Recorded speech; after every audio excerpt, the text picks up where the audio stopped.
Welcome to the Deep Dive, the place where we don't just read the classics, we dismantle them. We cut through the 1,000-page commitment to get you the essential insights. Right, so you can sound informed, thoughtful. And frankly, brilliant. Yeah.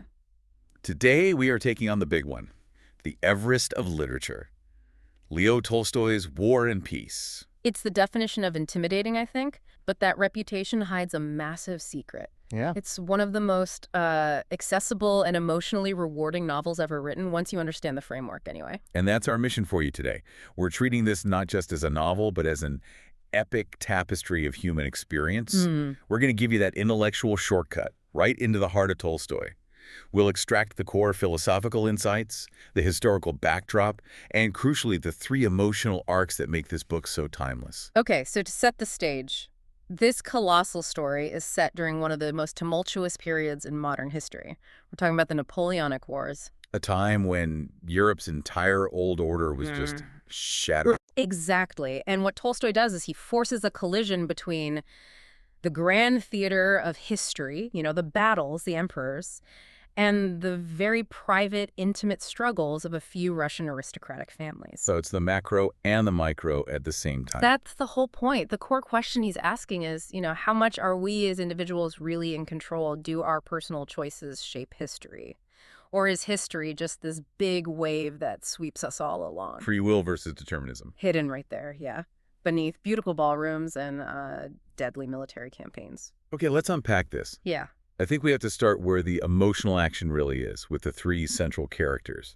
Their evolution is what gives you those aha moments. Yeah. You really need to track their internal journeys to get the book's, its sheer magnitude. They are the heart of the story. If the Napoleonic Wars are the stage, these 3 are showing us the whole spectrum of human reaction to that chaos. Let's start with Pierre Bezukhov. Right. He's essentially the character Tolstoy uses to ask the reader that huge question. What is the meaning of life? And he's such an anti-hero. I mean, Pierre starts as this awkward, illegitimate, and really idealistic young man. Yeah. And then suddenly, he inherits this enormous wealth, this huge social status that he is absolutely not prepared for. He's totally lost. Wow. And his whole life becomes this constant, almost frantic search for a ready-made formula for happiness. Which takes him through some really diverse phases. He tries being a political reformer. And then, most memorably, he dives deep into the very mysterious world of Freemasonry. That part is so telling. He's looking for a secret key, a hidden structure that will give him a simple answer to these incredibly complex spiritual problems. He thinks if he just follows the rituals, he'll find purpose. He'll find order.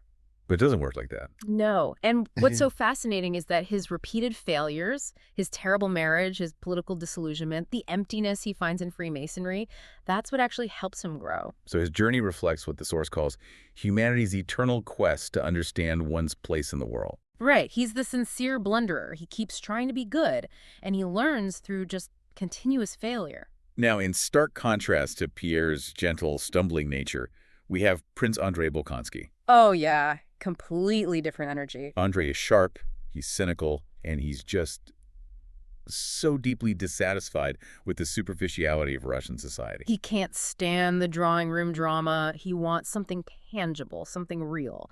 So his motivation at the start is explicit. He goes to war to find personal glory. He wants to be the next Napoleon. Exactly, one of those legendary leaders.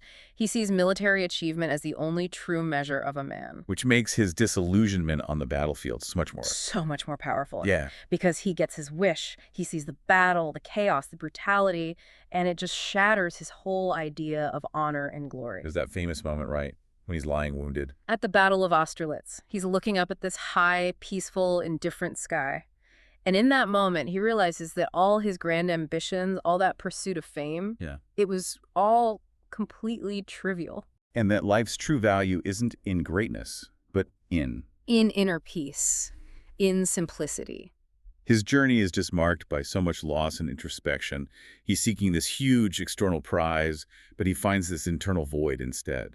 A void he then has to fill with something real, something connected to the world. Okay, so that brings us to our third figure, Natasha Rostova. Natasha. She brings this vibrant, chaotic, sometimes messy, but always necessary life force to the whole story. She starts out as this lively, innocent young woman Her energy just illuminates everything. She's pure youthful emotion set against this backdrop of philosophy and war. But she's not perfect, that's the key. She's flighty, she makes huge Like mistakes, her near elopement with Anatole Kurgan. which causes devastating pain for everyone, including Andre. And this is so crucial. She's not just a symbol of innocence, she's a portrait of human fallibility. Her transformation is so important because she fails. She experiences love, terrible heartbreak, and then this profound maturity. It mirrors the novel's bigger themes of growth and resilience. And that's why her relationships with both Pierre and Andre carry some of the most memorable emotional moments in all of Russian literature. She's the fulcrum they both pivot around. She's the emotional tether to the ordinary, messy human world that both men, in their own ways, are trying to escape. That's a great way to put it. So we have these three incredible journeys, but what's amazing is they're all fighting for personal purpose while the literal world is collapsing around them. And that's where Tolstoy shifts the camera, right? Absolutely. We move from the individual deep dive to this monumental historical canvas. He masterfully blends their intimate lives with the crushing scale of historical events. The sources cite some really specific ones that frame the action. The Battle of Borodino. Massive. Then Napoleon's terrifying invasion of Russia, the burning of Moscow. And that horrible retreat, the struggle for survival. And these events are crucial because they reveal Tolstoy's central philosophical point. He utterly rejects the traditional great man theory of history. Let's just clarify that for everyone listening.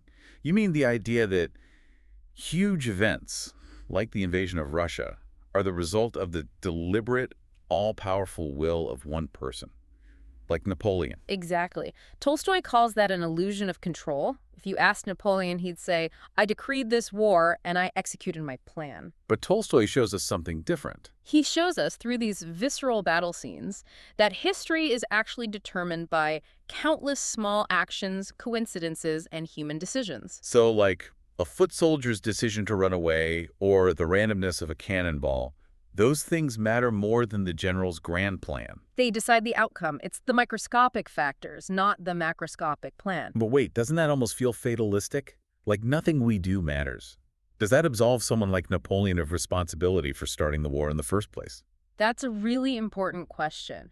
But Tolstoy isn't saying leaders don't matter at all. He's saying they don't control the outcome. They set the stage, sure, but the drama is improvised by millions of individual wills. So they can't possibly know how it's all going to turn out.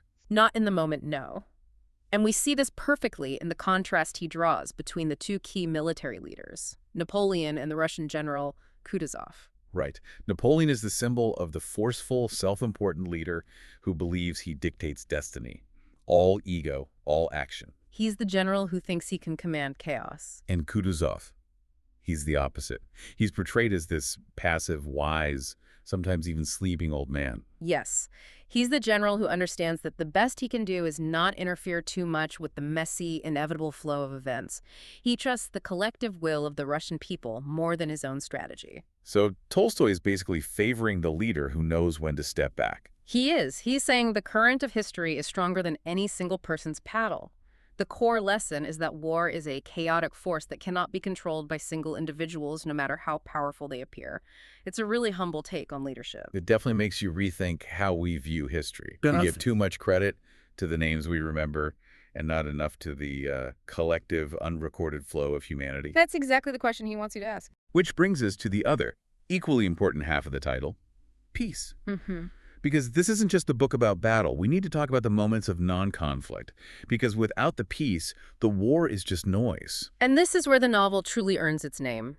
Tolstoy celebrates the quiet moments. He dedicates hundreds of pages to them. The family gatherings, the winter evenings, the grand dances. The friendships, and crucially, the simple acts of kindness that hold life together. He paints these scenes with such richness. You can feel the emotional weight of a shared sleigh ride or an intimate conversation by the fire. It shows you what the characters are actually fighting to protect. Yes. These everyday scenes, they contrast sharply with the chaos of battle, and they're essential. They remind the reader of the sheer preciousness of peace. If you look at the characters in the epilogue, their final state is defined by this peace. Pierre finds happiness, a family life that's, well, it's complicated and sometimes frustrating, but it's grounded in love. And Natasha sheds her youthful vanity to become this dedicated mother and wife. So the finding is profoundly simple, really. Meaning isn't found in grand Napoleonic achievements. It's found in human connection, in spiritual growth. And in accepting life's total unpredictability, you don't have to change the world. You just have to accept your place in it. This all culminates in Pierre's final insight, which just encapsulates the entire emotional core of the novel. After his decades-long search, what does he realize? He realizes that peace comes from within. After all of it, politics, war, love, the final answer is entirely internal. The real struggle wasn't against Napoleon. It was against your own vanity and your own misplaced expectations. Once the individual stops seeking glory and starts seeking connection, the world, it just sort of settles down. So, you now have the essential framework and key character insights to approach this epic work. It is truly limitless in its depth. It captures the fullness of human experience, our joys, our struggles, our fear, and our hope. The scope is massive, yes, blending philosophy, history, romance, but the takeaway is intimate. It's a book that tells you that you're just a small part of a gigantic, beautiful, chaotic whole. And as you mull this over, here's a final thought for you. If we accept Tolstoy's idea that true peace comes from within, and that grand external ambition is a fallacy, what's the first small, non-Napoleonic decision you could make today to better align your own daily life with that inner peace?